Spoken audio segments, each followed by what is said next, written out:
Welcome on in to today's YouTube video where I'm going to be teaching you all about positioning in Rainbow Six Siege. That's right, I'm going to be showing you how you can dominate positioning in Siege. Positioning is a technique that can really set you up with a massive advantage against other players when you use it in the right way. So if the video does help you out, be sure to drop a like on it. And without further ado, let's dive on into the positioning tips. Now the main reason why positioning can give you an advantage is because of timing.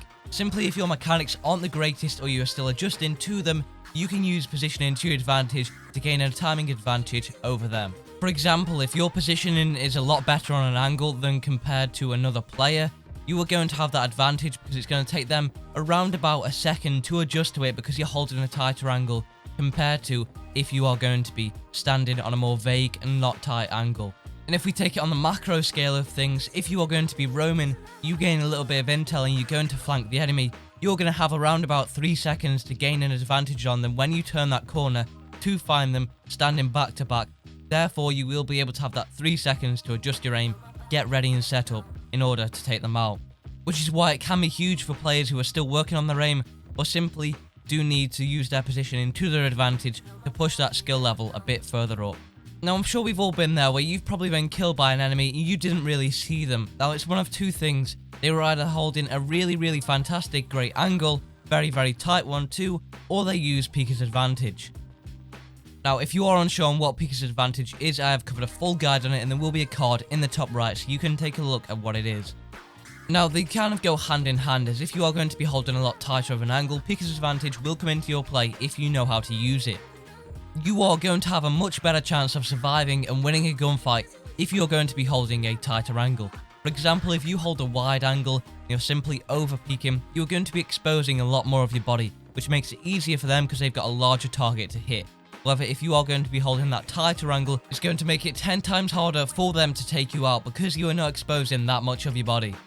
So when peeking an angle in a lot of situations, you want to be keeping your body as close as you can to the cover that is going to be near you, making sure that you can barely see any of the actual peak and the angle that you are going to be holding.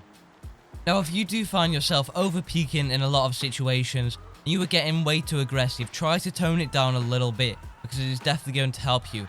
Now, when I say that you need to hold a tighter angle, it doesn't mean you have to simply stay there, not get aggressive until they come through onto that pixel that you are going to be holding.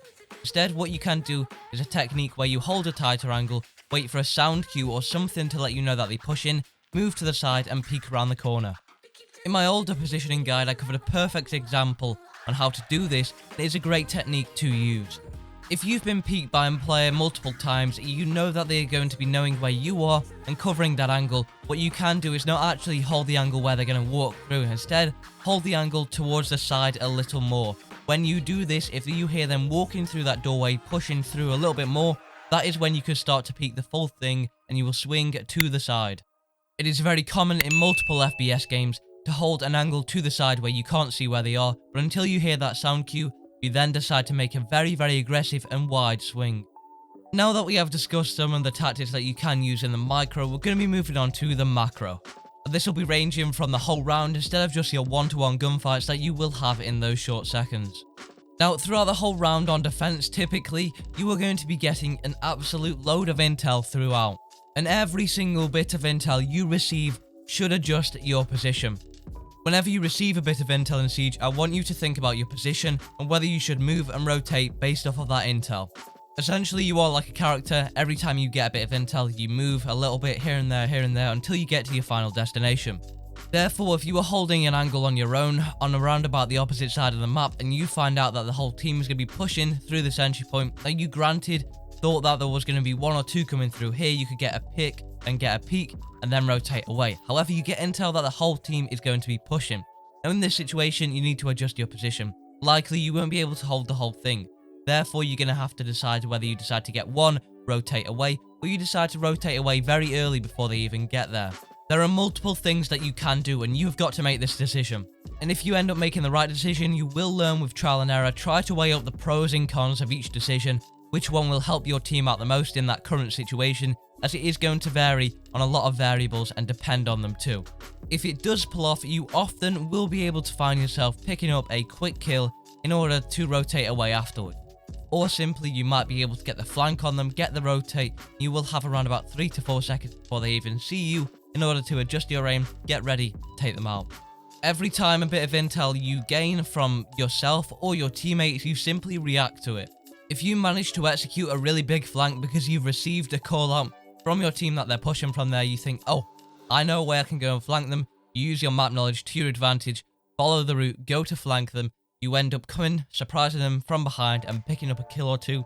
That is you using your positioning and intel to your advantage, and that is a prime example of how positioning can play into your favour. I would highly recommend you to watch your positioning in your one-on-one gunfights and as well in the whole term of the map. I hope these positioning tips did help you out. If they did, be sure to drop a like on the video and subscribe for more positioning tips and tricks just like this one.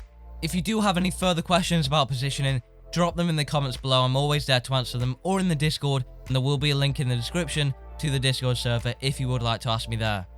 As always, have an amazing rest of your day, and I'll catch you guys in the next one. Bye bye.